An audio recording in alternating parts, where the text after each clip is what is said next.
amanat yang diembankan Partai Nasdem kami terima untuk Jakarta. Saya jauh lebih siap jadi gubernur sekarang karena udah lewatin sekolah Makobrimob. Untuk DKI, Golkar sudah mengeluarkan surat penugasan kepada kader yang on the way ke Jakarta, Pak Ridwan Kamil. Menginstruksikan kepada Saudara Haji Yusuf Hamka sebagai bakal calon gubernur DKI Jakarta atau bakal calon wakil gubernur DKI Jakarta. Ini pekerjaan berat. Kalau Allah berkehendak, yang berat bisa jadi ringan. Tapi kalau Allah tidak berkehendak, yang ringan pun jadi berat.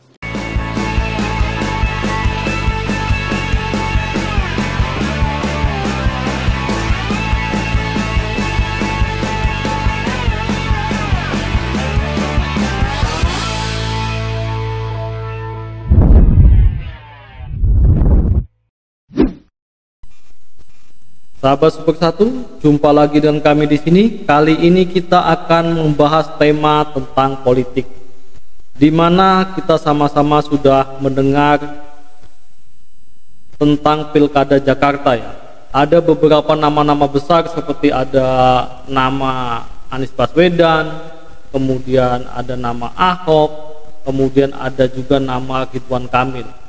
Yang ketiga-tiganya adalah mantan gubernur, di mana Anies Baswedan dan Ahok adalah mantan gubernur Jakarta dan Ridwan Kamil adalah mantan gubernur Jawa Barat.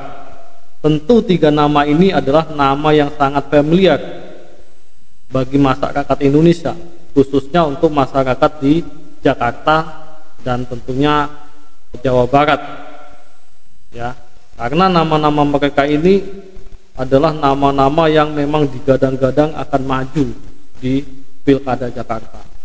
Namun ada satu nama yang muncul belakangan ini, yaitu Yusuf Hamka atau Bapak Alun. Nah, ada pepatah mengatakan tak kenal maka tak sayang.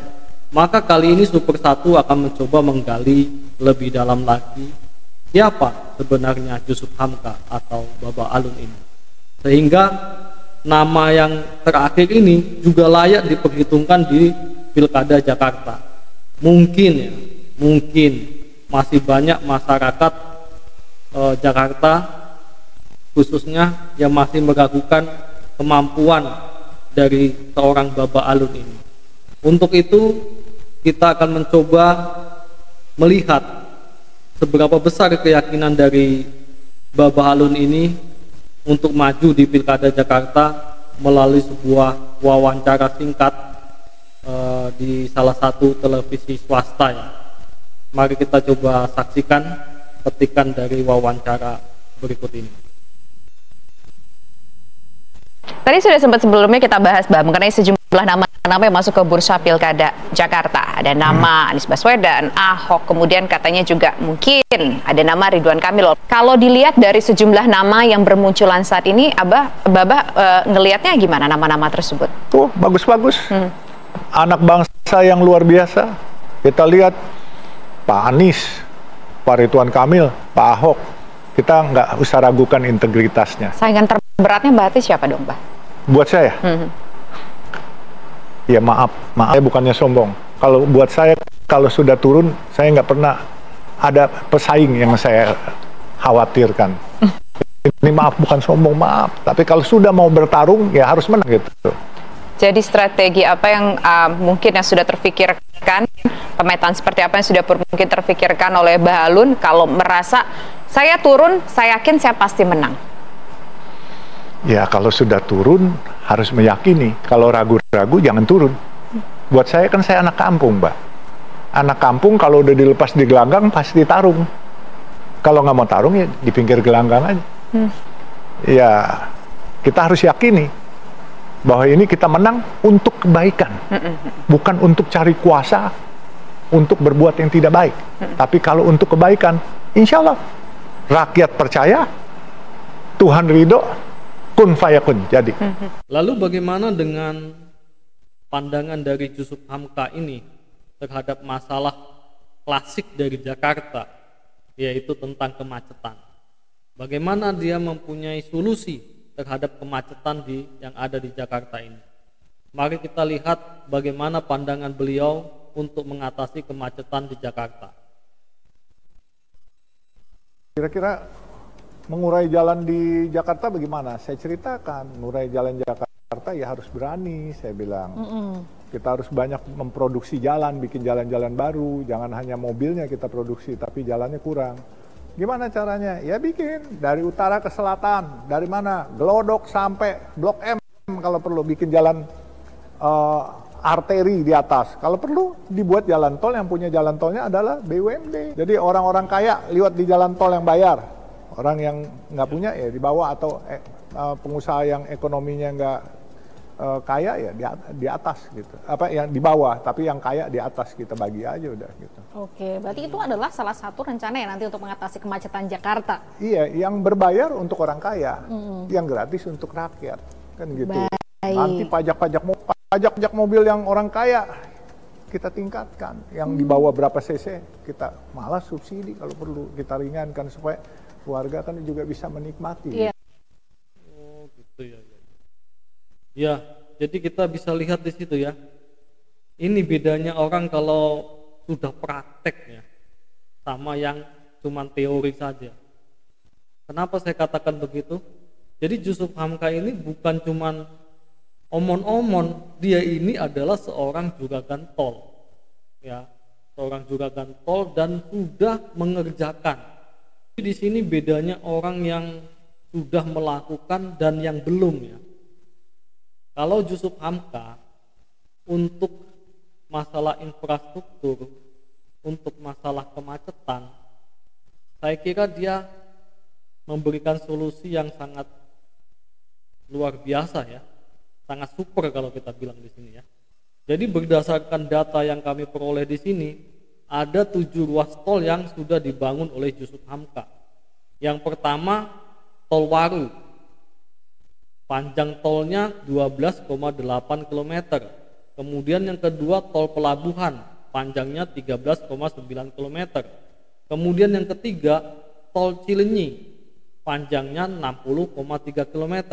Kemudian yang keempat Tol Depok atau dikenal dengan nama Tol Andara, itu panjangnya 21 km. Kemudian yang kelima ada Tol Soreang, itu panjangnya 10,5 km. Kemudian yang keenam ada Tol Bogor Outer Ring Road, panjangnya 11 km. Kemudian yang ketujuh Tol Insinyur Wiyoto Wiono Cawang, panjangnya 15 km. Jadi Jusuf Hamka ini kalau masalah infrastruktur nggak perlu diragukan lagi. Dan saya kira untuk mengatasi kemacetan di Jakarta, pandangan beliau ini sangat rasional dan masuk akal ya, dan bisa dilakukan, udah pasti. Karena apa? Karena dia sendiri sudah melakukan itu, jadi nggak perlu kita ragukan lagi tentang pengetahuannya tentang infrastruktur ya, dan mengatasi kemacetan di Jakarta. Lalu bagaimana pandangan dari Baba Alun untuk membantu warga Jakarta, terutama untuk kelas menengah ke bawah ya? Bagaimana dia menumbuhkan UMKM dan membantu warga Jakarta yang berkekurangan. Mari kita lihat video berikut ini.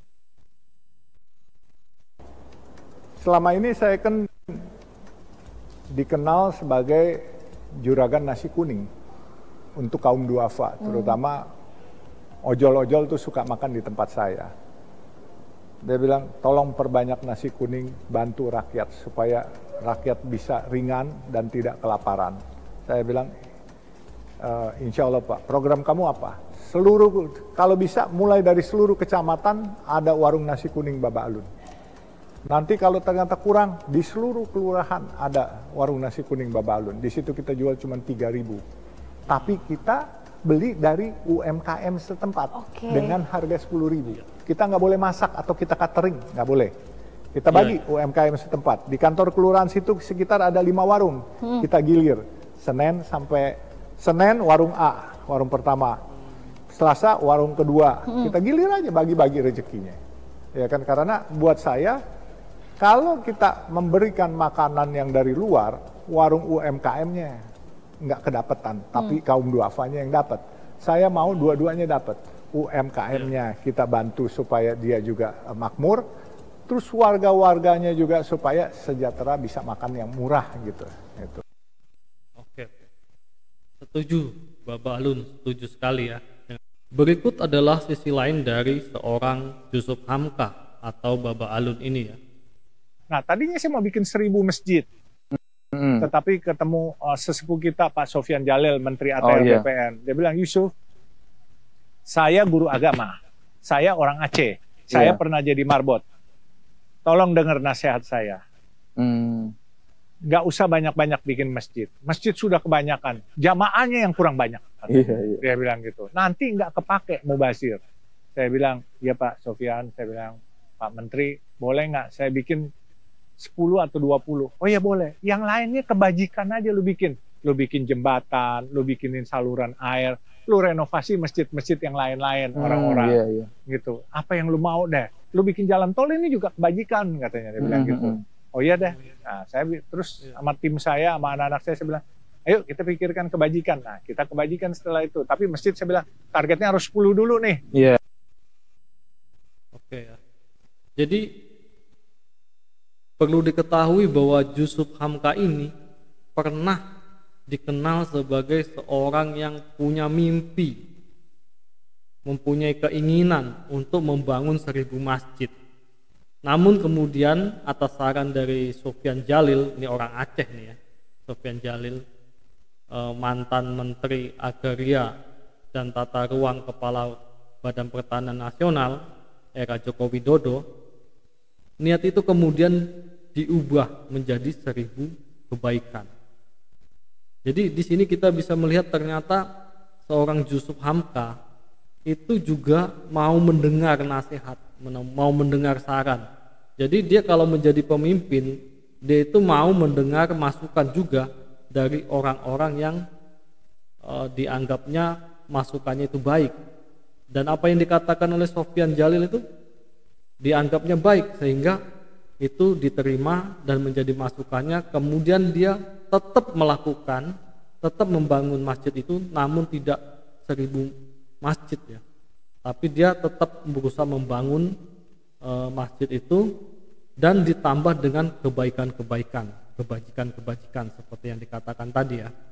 Nah, menurut catatan kami di sini ada 4 masjid yang kami catat di sini ya, yang sudah dibangun oleh Yusuf Hamka atau Bapak Alun ini. Yang sebenarnya sudah ada 7 ya seharusnya yang sudah dibangun, namun kami mencatat di sini hanya 4 saja, dan 3 yang lainnya mungkin teman-teman yang tahu silahkan komen di kolom komentar. Dan bahkan baru-baru ini ada informasi kabar bahwa Yusuf Hamka akan menambah lagi 2 masjid untuk dibangun.